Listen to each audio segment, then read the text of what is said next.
On commence le Lex Inside, on va s'intéresser aux deepfakes, ces contenus falsifiés générés par l'IA qui posent de nombreux défis juridiques. Comment les entreprises peuvent-elles faire face à ces nouveaux contenus? Le droit français est suffisamment armé pour répondre à ces menaces? On en parle tout de suite avec mon invité, Joséphine Collin, avocate. Joséphine Collin, bonjour. Bonjour. Alors, on va parler ensemble des deepfakes, qui représente une menace croissante pour les entreprises. Est-ce que le droit français, il encadre spécifiquement ces contenus falsifiés générés par l'IA? Alors Arnaud, la réponse est oui, et depuis quasiment quelques mois.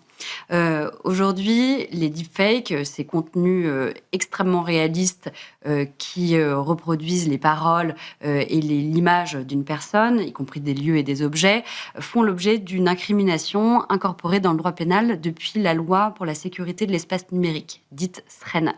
2 incriminations ont été prévues et sanctionne l'auteur du deepfake ou la personne qui diffuserait un tel contenu généré par une intelligence artificielle sans le consentement de la personne qui en fait l'objet ou sans que soit manifeste le fait qu'il s'agisse d'un contenu généré par l'intelligence artificielle ou sans mention de cette caractéristique.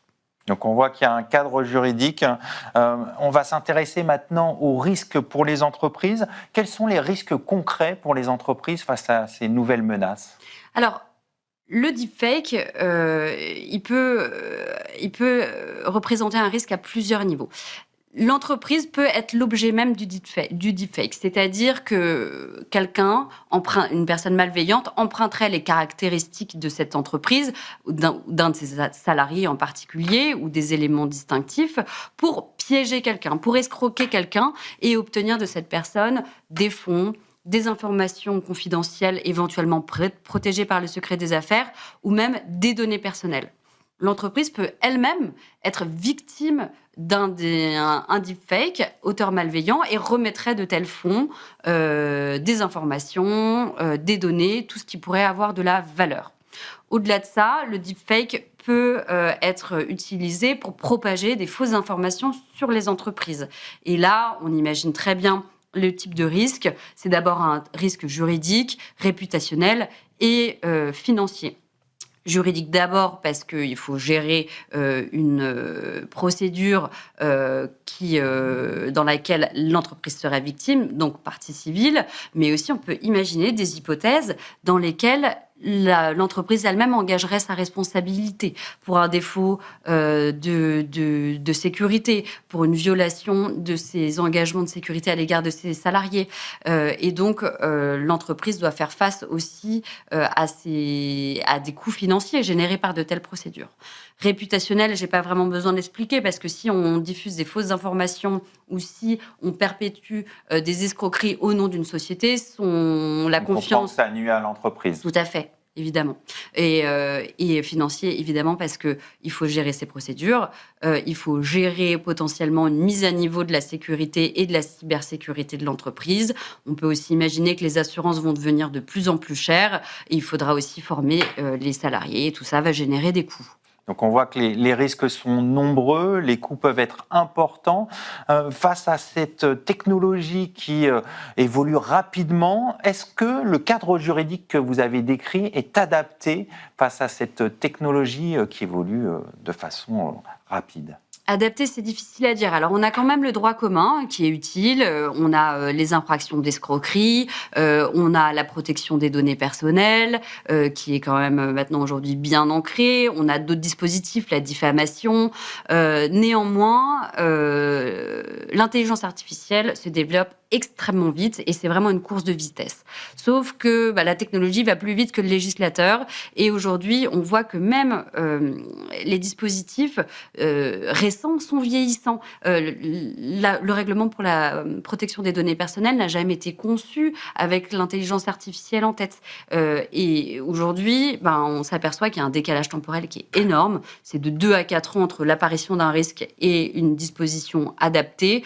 Donc on se dit que les tentatives de législation sont peut-être un peu faibles et en tout cas pas assez rapides. Alors, on va s'intéresser aux plateformes qui diffusent ou rediffusent ces deepfakes.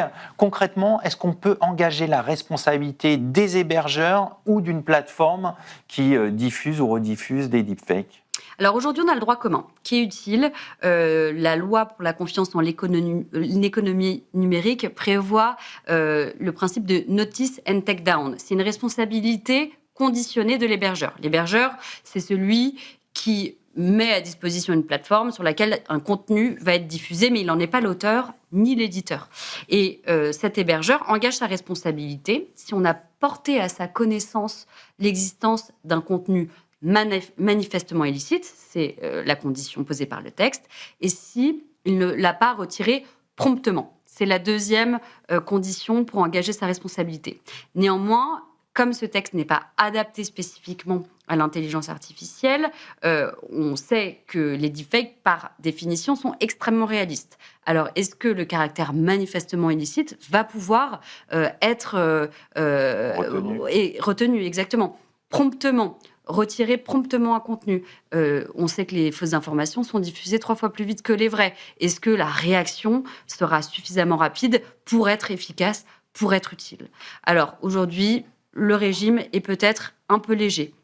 Néanmoins, la directive pour l'intelligence artificielle prévoit des nouvelles obligations pour les grosses plateformes. Il y en a 19, et parmi celles-là, on retrouve TikTok, X, Facebook, qui ont des obligations de transparence pour désigner tout le contenu qui serait généré par l'intelligence artificielle. Alors, on vient de voir la responsabilité des plateformes. On va s'intéresser maintenant aux auteurs. Est-ce qu'il y a une responsabilité des auteurs de deepfakes, une responsabilité pénale, par exemple ? Oui, beaucoup plus.